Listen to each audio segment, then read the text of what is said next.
Mexico should be a truly rich and resourced country.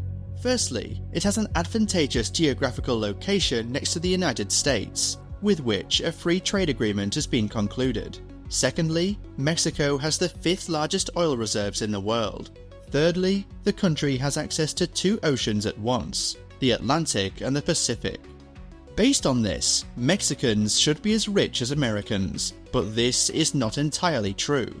What is the problem? The problem is that macroeconomic indicators are just as high.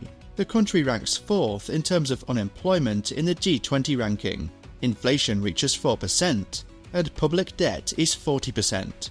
In fact, Mexico is so poor that the per capita income here is 3 times less than in Spain or Italy.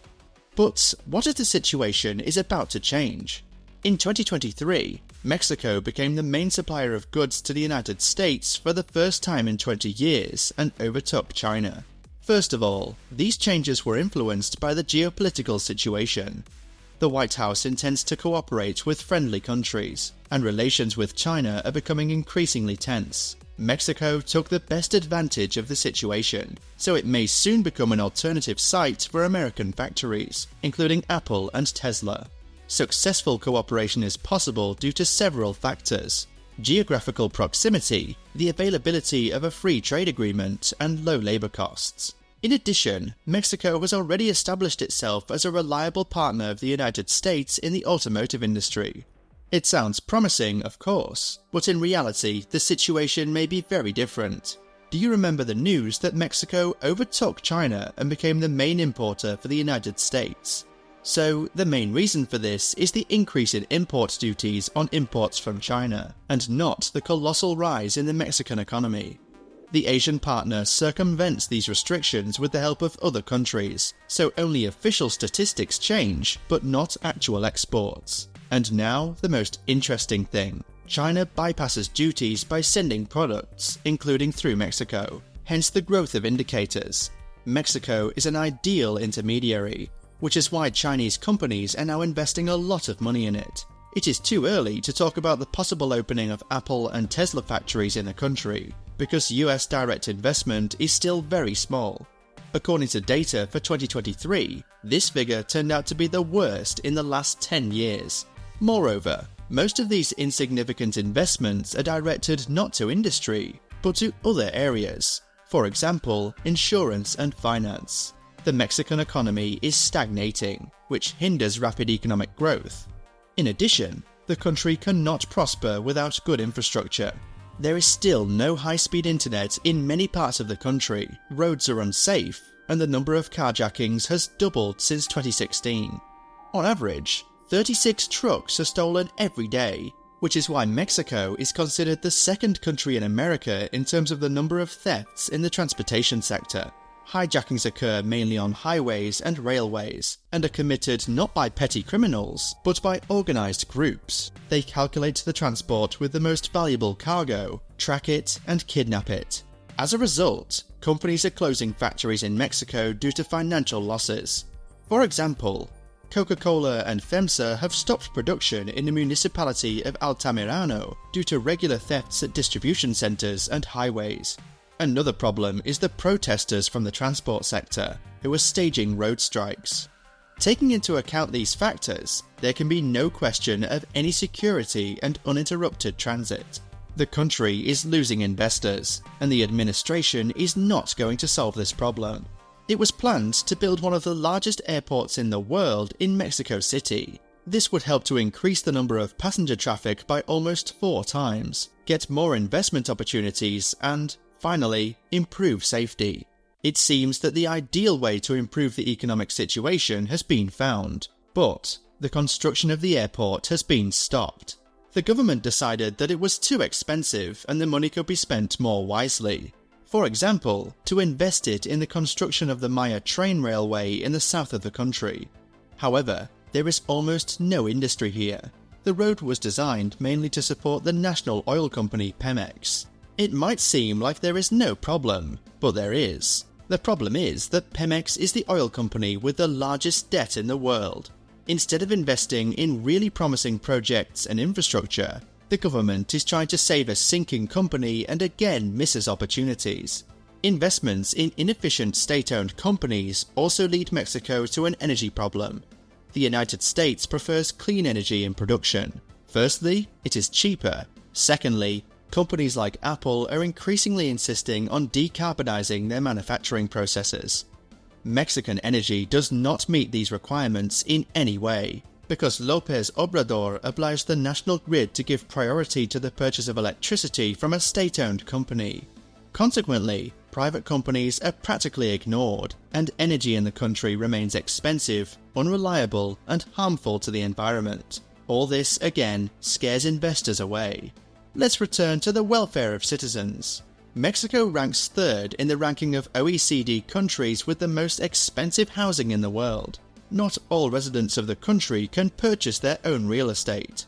The problems here are not only with prices, but also with mortgages. Many citizens receive an unofficial income, which is why they cannot confirm their earnings in banks to obtain a loan. The state does not offer many affordable real estate options, so people are forced to settle in informal settlements far from megacities. Problems with public transport do not allow you to get a job in the city. Because of this, there is an outflow of labour, and industry is suffering again. Now, the most important thing is diplomatic relations with the United States. The government of López Obrador gets along well with the enemies of its economic partner. For example, the president of Cuba recently visited Mexico as an honorary guest. During the conversation, López Obrador openly condemned the US economic embargo against Cuba and called for its lifting. During negotiations with Venezuelan President Nicolás Maduro, the head of Mexico proposed to withdraw from the Organization of American States and create a new association independent of the United States. In addition, he publicly accused the Biden administration of interfering in Mexico's internal affairs. You must admit that diplomatic relations are not the most reliable. Mexico gets along well with the enemies of the United States, but at the same time counts on investments and profitable cooperation. However, the USA was not very kind either. If earlier the trade agreement guaranteed freedom to Mexicans, then after Donald Trump came to power, the terms of cooperation changed. In 2018, a new agreement, USMCA, was signed, which forced Mexico to comply with regulations detrimental to its industry. For example, before that, Mexican automobile factories had low salaries. According to the USMCA, the US has required partners to pay a minimum wage of $16 per hour for at least 40% of the production chain. Also, before the signing of the agreement, almost 40% of supplies were purchased from China and were extremely cheap. The USMCA obliges Mexico to purchase at least 75% of components in North American countries, which, of course, dramatically increases production costs. If the new agreement is so unprofitable, then why did López Obrador's government sign it? Mexico simply had no other choice, because the United States could terminate the agreement that was in force earlier and stop cooperation there. By the way, this is not only about Trump. Joe Biden, apparently, also does not plan to invest a lot of money in a neighbouring country. They want to make Mexico a factory for the production of those goods that the United States is not able to independently provide in sufficient quantities. The fact that the United States needs international cooperation for this purpose was stated in the White House report for 2021.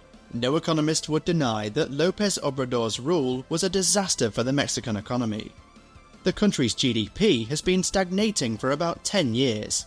Although the indicators have increased slightly over the past couple of years, Mexico is still far from economic progress. What is the probability that the situation will change with the coming to power of a new president? On June 2nd, elections were held, which were won by Claudia Sheinbaum. After the election of the new head of state, the stock market collapsed by 5.7%. This is the biggest drop since 2008 and the time of the pandemic. Obviously, the stock market is pessimistic. Why?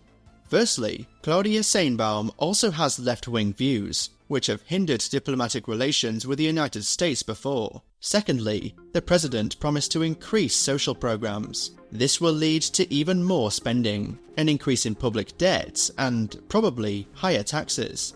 However, there is an area in which there is really hope for the best. This is energy. The fact is that Claudia Sainbaum is an environmentalist and holds a doctorate in the energy engineering industry. She will probably advocate for clean energy. Of course, there are fears that it will do this in the same way with the help of state-owned companies, without attracting investments and private companies. The outcome is unknown, but Mexico still has a chance for an economic leap. Even if the government does not use these opportunities now, if the struggle between the United States and China continues, the likelihood of an alliance with Mexico will grow. In addition, the country still has an enviable location, wonderful citizens, and over time a new political revolution may occur here. Do you think Sainbaum will take a different path? Will Mexico be able to benefit from the geopolitical situation?